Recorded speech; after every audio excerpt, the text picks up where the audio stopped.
Presents धन दौलत।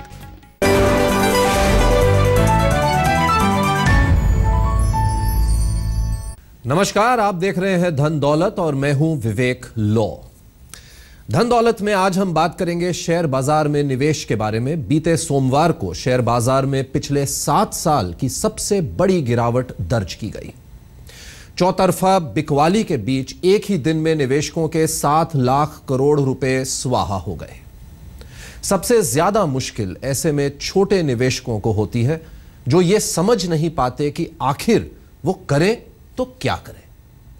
आज धन दौलत में हम आपको बताएंगे कैसे गिरावट के आंधी तूफान के बीच भी आपके निवेश का पौधा तनकर खड़ा रह सकता है और किस रणनीति के सहारे निवेश का यह नाजुक पौधा एक मजबूत पेड़ भी बन सकता है। सोमवार को शेयर बाजार में जबरदस्त गिरावट आई तो तमाम निवेशकों को अपने निवेश पर खतरे के बादल मंडराते दिखाई दिए।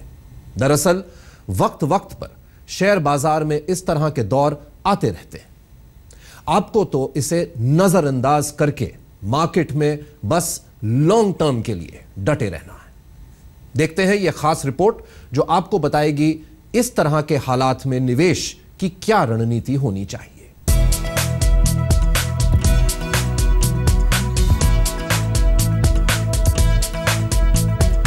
शेयर बाजार में 2 तरह के निवेशक होते हैं। एक वो जो शॉर्ट टर्म के लिए आते हैं और दूसरे वो जो मिड से लॉन्ग टर्म के लिए शेयर बाजार में पैसा लगाते हैं। शेयर बाजार जब भी औंधे मुंह लुढ़कता है तो निवेशक चाहे किसी भी कैटेगरी का हो, उनमें घबराहट हो ही जाती है। जानकारों के मुताबिक अगर आप लॉन्ग टर्म के नजरिए से बाजार में आए हैं तो इस तरह के उतार चढ़ाव से आपको कभी भी नुकसान होने की आशंका नहीं होगी। अगर हम हिस्ट्री भी देखें 1980 से लेके 2014 तक सेंसेक्स ने 17% से ऊपर का कंपाउंडेड रिटर्न दिया है। अगर हमारा व्यू लॉन्ग टर्म है तो इस मार्केट से हमें अच्छा पैसा आएगा और अच्छा रिटर्न मिलेगा और कोई घबराहट की बात नहीं होनी चाहिए। साफ है कि लॉन्ग टर्म निवेशकों को बाजार के इस चाल से किसी भी तरह से डरने की जरूरत नहीं है। हालांकि शॉर्ट टर्म निवेशकों के लिए ये थोड़ा मुश्किल वक्त है और बाजार के स्थिर होने तक उन्हें इससे दूर हो जाना चाहिए। अब हम आपको बताते हैं कैसे आप शेयर बाजार में सुरक्षित निवेश करके पैसा बना सकते हैं और इस तरह के उतार चढ़ाव से होने वाले नुकसान से बचे रह सकते हैं। सावधानी के साथ करें शेयर बाजार में निवेश। जोखिम उठाने की क्षमता के मुताबिक ही शेयर बाजार में निवेश करें। निवेश लक्ष्यों की पहचान करना जरूरी। अपनी जरूरतों के मुताबिक निवेश करें। केवल लॉन्ग टर्म जरूरतों जैसे रिटायरमेंट के लिए ही शेयर बाजार में निवेश करें। निवेश का पोर्टफोलियो बनाएं। एक ही सेक्टर से जुड़ी कंपनियों के शेयरों में खरीदारी से बचना चाहिए। पोर्टफोलियो को डाइवर्सिफाई करना जरूरी। अलग अलग क्षेत्रों से जुड़ी कंपनियों के शेयरों को खरीदकर मजबूत पोर्टफोलियो बनाएं। एफएमसीजी, फार्मा जैसे सुरक्षित सेक्टर्स की कंपनियों को पोर्टफोलियो में शामिल करें। शेयर बाजार में लॉन्ग टर्म के लिए ही निवेश करें। शेयर बाजार में निवेश हमेशा ही जोखिम भरा होता है, लेकिन जैसे जैसे निवेश की मियाद बढ़ती जाएगी जोखिम कम होता जाएगा। अगर शेयर बाजार की जानकारी नहीं है तो म्यूचुअल फंड्स के रास्ते ही शेयर बाजार में निवेश करें। दरअसल शेयर बाजार में निवेश का तरीका एकदम सीधा सपाट है। अगर आप नियमित रूप से अनुशासित होकर शेयर बाजार में निवेश करते हैं तो यहाँ से मुनाफा कमाने का हुनर आपके पास है। बाजार के चढ़ने और गिरने से ऐसे निवेशकों को डरने की जरूरत नहीं है। इतना जरूर ध्यान रखना है कि शेयर बाजार कोई बैंक नहीं है कि एफडी की तरह गारंटेड रिटर्न मिलेगा। यहाँ निवेश करने से पहले 5 से 10 साल के रिटर्न को देखना चाहिए और उसी तरह से यहाँ पर निवेश की रणनीति बनानी चाहिए। आदित्य के राणा, दिल्ली, आज तक। इस रिपोर्ट को देखकर हमने समझा कि शेयर बाजार में लॉन्ग टर्म के लिए ही निवेश करना चाहिए और अगर आपको शेयर बाजार की समझ नहीं है तो म्यूचुअल फंड्स के रास्ते ही यहां पर निवेश करना बेहतर रहेगा। इस बारे में विस्तार से चर्चा के लिए अब हमारे साथ मुंबई से जुड़ चुके हैं आईसीआईसीआई सिक्योरिटीज के मैनेजिंग डायरेक्टर और सीईओ अनूप बागची। बहुत बहुत धन्यवाद अनूप आने का। पिछले हफ्ते काफी बुरा रहा निवेशकों के लिए, और हमने खासकर सोमवार को देखा कि इतनी भारी गिरावट आई और उसके बाद भी उतार चढ़ाव का दौर जारी रहा। क्या कारण है, क्या हुआ ऐसा कि इस तरह से जो बिल्कुल ये खतरे के बादल जो हैं एकदम से मंडराने लगे? देखिए विवेक, वैसे तो ये चाइना के कारण हो रहा है, ये एपिसेंटर जो है अर्थक्वेक का ये चाइना है, बट शेयर बाज़ार में अगर आप देखेंगे हिस्ट्री में ऐसे होते रहते हैं, 5-6 साल में एक बार बहुत बड़ा इस तरह का अर्थक्वेक आता है और इस तरह की कार्नेज होती है। तो ये मतलब पिन पॉइंट करना कि आज ही होने वाला है, इसी समय होने वाला, मतलब इम्पॉसिबल है। कोई भी अगर बोले कि हमको पता था तो वो सच नहीं होगा, बट ये होता रहता है। अब ये निवेशकों को ये समझना बहुत ज़रूरी है कि अगर ऐसा होए तो मैं उससे कैसे बेनिफिट कर सकता हूँ। मेरे ख्याल से वही रेलेवेंट चीज़ें हैं, और मेरा जो पोर्टफोलियो है जो रेड में दिख रहा है, अब मैं उसका क्या करूँ। हमारे पास 35 लाख आपको तो पता है कस्टमर्स हैं, तो काफ़ी फ़ोन कॉल आए, बट इस बार मैं बता रहा हूँ आपको, मतलब अनलाइक 2008 हमारे यहाँ दोनों दिन नेट बाइंग हुई है। जो रिटेल और हमारे तो छोटे छोटे इन्वेस्टर्स हैं, सब ने नेट बाइंग की है, अच्छे कंपनीज़ की नेट बाइंग। उससे मैं पर्सनली बहुत खुश हूँ कि चलिए मेरे ख्याल से मैच्योरिटी आ रही है धीरे धीरे, बट ये मैच्योरिटी डर तो देखिए लगता ही है इस तरह के वॉलेटिलिटी से। तो ये एक इमोशन जो है वो तो डर का आता ही है नेचुरली, बट फिर भी हिम्मत करके जो डर को पार करे तो वहाँ पे जो है अच्छी अपॉर्चुनिटी आती है। विवेक, अनूप, एक बात जो आपने कहा जैसे कि डर तो लग जाता है, लेकिन एक बात जो समझ नहीं आती कई बार है कि ऐसा है कि जब हम सब्जी खरीदने जाते हैं या कभी मॉल में जाते हैं तो हम डिस्काउंट खोजते रहते हैं, और जहाँ पे डिस्काउंट मिलता है हम वही खरीदने की कोशिश करते हैं और उसमें हम बहुत माहिर हैं। लेकिन जब शेयर बाज़ार की बात आती है, जब दाम घटते हैं, तो बजाय इसके कि हम और ख़रीदें, हम डर के मारे बेचने चले जाते हैं अपने शेयर, या फिर एकदम से सहम जाते हैं और कहते हैं कि ये शेयर बाज़ार तो बहुत ख़तरे की चीज़ है। तो ये ज़रा समझाइए हमारे दर्शकों को कि किस तरह से अपनी जो सोच है इसको हमें बदलना पड़ेगा। देखिए विवेक, होता क्या है कि अगर आप शर्ट खरीदने जा रहे हैं, उस पर डिस्काउंट मिलती है तो हम तो खरीदते हैं शर्ट को, बट हम इसलिए और भी खरीदते हैं बिकॉज जो शर्ट है, शर्ट की क्वालिटी नहीं गिरती है डिस्काउंट के कारण। अब शेयर बाज़ार में क्या होता है कि जब गिरती है और डिस्काउंट में जब अच्छे कंपनीज अवेलेबल होती हैं, ऐसा लगने लगता है कि कंपनी ही ख़राब हो जाएगी। तो आप डिस्काउंट में ख़राब माल नहीं खरीदते हैं, डिस्काउंट में अच्छा माल को डिस्काउंट में खरीदते हैं। तो ये जो है साइकोलॉजिकल जो एक एंगल आ जाती है शेयर बाज़ार में, उससे और डर लगता है, घबराहट होता है, लगता है मैं भाग जाऊं, शायद कंपनी तो बंद नहीं हो जाएगी वगैरह वगैरह वगैरह। बट अगर आप हिस्ट्री देखेंगे तो कोई भी अच्छी कंपनी बंद नहीं होती है। इनफैक्ट जब टफ टाइम आते हैं तो जो वीकर कंपनीज होती हैं उनमें ज़्यादा नुकसान होता है। जो स्ट्रॉन्ग कंपनी होती है वो और भी स्ट्रॉन्ग उभर के आती है। तो आप 2008, तो क्योंकि इसमें आप 2008 का फॉल देखिए, जिसने भी 2008, 9, 10 में इन्वेस्ट किया है डबल हो गया उसका पैसा। आप उसके पहले अगर आप देखेंगे 2003 में अगर किसी ने इन्वेस्ट किया है, तो मैं बोल रहा हूँ पीक पे अगर 2007 पे भी अगर इन्वेस्ट किया है उस पर भी पैसे बने हैं। आप 2001, 2 और उसके पहले आप चले जाएं 1992, 1994।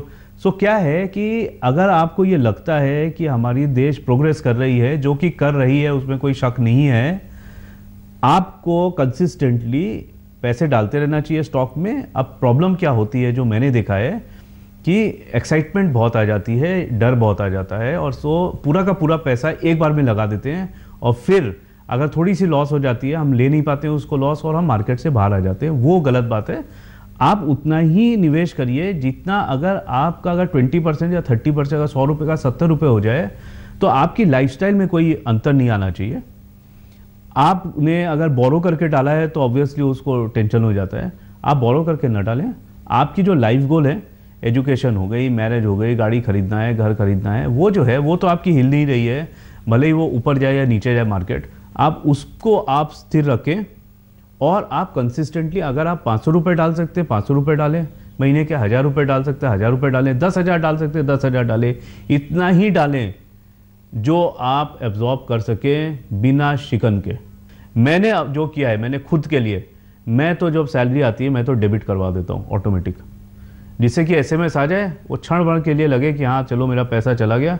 हाथ में नहीं आएगा पैसा तो आप खर्चा नहीं करेंगे, और वो आपका कॉर्पस बढ़ता रहेगा। आईसीआईसीआई सिक्योरिटीज के मैनेजिंग डायरेक्टर और सीईओ अनूप बागची हमारे साथ लगातार बने हुए हैं और अब सवाल जवाब का सिलसिला शुरू करते हैं। हमारे साथ दिल्ली से मौजूद हैं 30 साल के हिमांशु। हिमांशु, काफी मुश्किल रहा यह हफ्ता आपके लिए? बहुत ज़्यादा। एक्चुअली जब भी ऐसी मार्केट गिरती है ना तो बहुत घबराहट होती है और ये भी नहीं समझ में आता कि क्या करें। तो ये जानने की बड़ी इच्छा है कि मतलब ऐसी मार्केट में कैसे इन्वेस्ट करना चाहिए, मतलब कैसे इसमें निवेश करना चाहिए, किस तरीके से, और क्या आपने मतलब जो शेयर लिए हैं उनको बार बार देखते रहना चाहिए। किस तरह के निवेशक हैं आप हिमांशु? मैं थोड़ा सा लॉन्ग टर्म इन्वेस्ट करने की सोचता हूँ, थोड़ा लंबी अवधि के लिए। फिर घबराने की कोई ज़रूरत नहीं है। अनूप बागची हैं, वो आपके सवाल का जवाब अभी देंगे। अनूप, बताइए, इनको घबराहट तो हम सबको हुई और इनको भी हुई है, तो बताइए कि क्या करना चाहिए इनको आगे। अब ये जो घबराहट है, घबराहट क्यों होती है ये समझना बहुत ज़रूरी है।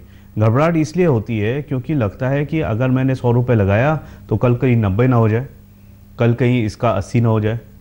तो उतना ही आप खाइए जितना पचा सकते हैं, आप उतना ही पैर फैलाइए जितनी आपकी चादर है। अगर आप 100 का अगर आपका 80 हो गया और आपको कोई फ़र्क नहीं पड़ता है, आप फिर भी आप फैमिली को घुमाने ले जा सकते हैं, फिर भी आप अपना घर खरीद सकते हैं, फिर भी आप अपना नॉर्मल कर सकते हैं, तो फिर घबराहट कम होगी।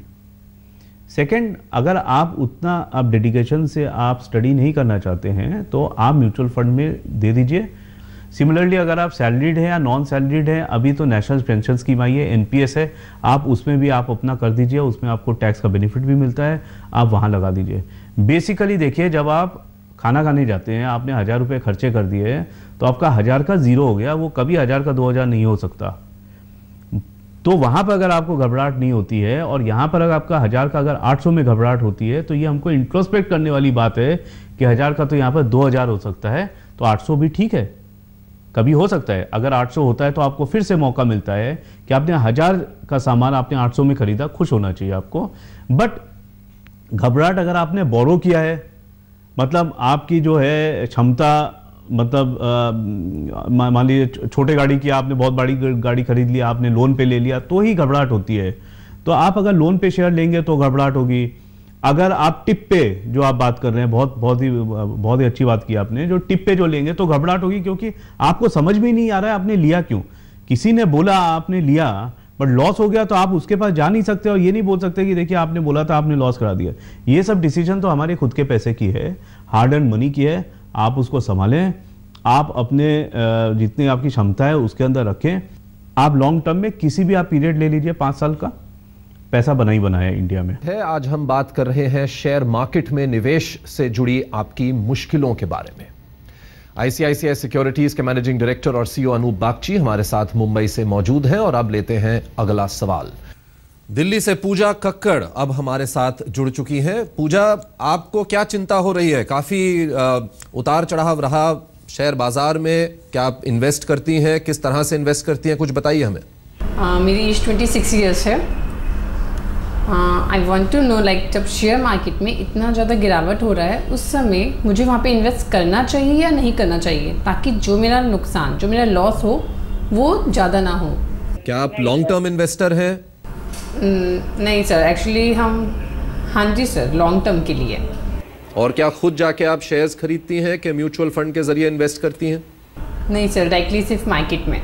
गलती जो हम कर बैठते हैं अनूप, वो ये है कि हम टाइम करने की कोशिश करते हैं कि कब शेयर बाजार नीचे है, कितना नीचे और हो सकता है, कब ऊपर चढ़ रहा है और कितना ऊपर चढ़ सकता है। आपने पहले भी समझाया कि सिस्टमैटिक तरीके से इन्वेस्ट करें, ज़रा वो थोड़ा और समझाएं और जो पूजा का जो डर है या जो उनका सवाल है उसका भी थोड़ा जवाब दें। अगर आप इस तरह से आप शेयर मार्केट में घुसना चाहते हैं कि एक भी दिन आपका नुकसान ना हो, ये हो नहीं सकता है। बट मैं आपको मैं नुस्खा बताना चाहता हूं कि अगर आपको लगे कि मेरे पास 100 रुपया है, 1 साल बाद वो 90 ना हो जाए, 100 का 100 रहे, उसका मैं एक आपको वो जवाब दे सकता हूं कि आप एक काम करिए कि आप 80 रुपये जो है आप फिक्स डिपॉजिट या फिक्स्ड इनकम और उस तरह में डाल दीजिए। 8% बन गया तो आपका 80 रुपये पे 8% बना 6 रुपया।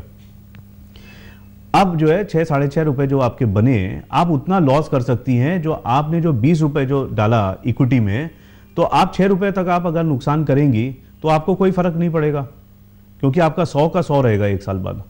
तो आपको अगर नुकसान अगर आप ज़्यादा नहीं ले सकती हैं तो आप 80 रुपये अगर आपने फिक्स्ड इनकम में डाला है, फिक्स्ड डिपॉजिट में डाला है, आप जो 20 रुपये हैं वो आप म्यूचुअल फंड में डाल दीजिए। 30% की गिरावट एक साल में 3 बार हुई है हमारे हिस्ट्री में बस, और 7 बार 30% से ज़्यादा रिटर्न आई है एक साल में। तो क्या है, ये जो लक जो है वो आपके साथ है, आपके अगेंस्ट नहीं है। तो आप जो है 20 रुपया आप इक्विटी में डालिए। अगले साल मान लीजिए ये 10% का गेन दे देता है, तो अब आपके पास जो है ये जो 100 रुपया है, 100 रुपये में 6 रुपये यहाँ, 6.5 रुपये आपके यहाँ से बने 18 to 8%, और 2 रुपये और बने, तो 8-10 रुपये और जो एक्स्ट्रा बन गए, आप फिर आप लगा दीजिए 30 रुपये, या उसमें से जो 30 रुपये जो आपके बने वो आप इक्विटी में थोड़ा सा और बढ़ा दीजिए। इस तरह से करते करते आप एक तरह से जो है 100 का आपका बहुत ज़्यादा 100 से 100 के नीचे आने की प्रोबेबिलिटी बहुत कम हो जाएगी, और आपका जो है वेल्थ धीरे धीरे धीरे धीरे बढ़ने लगेगा। बहुत बहुत धन्यवाद अनूप आने के लिए धन दौलत में, और हमारे दर्शकों के सवालों के जवाब लेने के लिए बहुत बहुत धन्यवाद आपका। धन दौलत में आज के लिए बस इतना ही। अगर आपके पास किसी भी तरह के निवेश मतलब mutual funds, insurance, real estate, share बाजार से जुड़े कोई भी सवाल है तो आप हमें dhandaulat@aajtak.com पर मेल कर सकते हैं। अगले हफ्ते हम फिर से हाजिर होंगे और हमारे एक्सपर्ट्स की मदद से आपको निवेश की बेहतरीन सलाह देने की कोशिश करेंगे। धन्यवाद।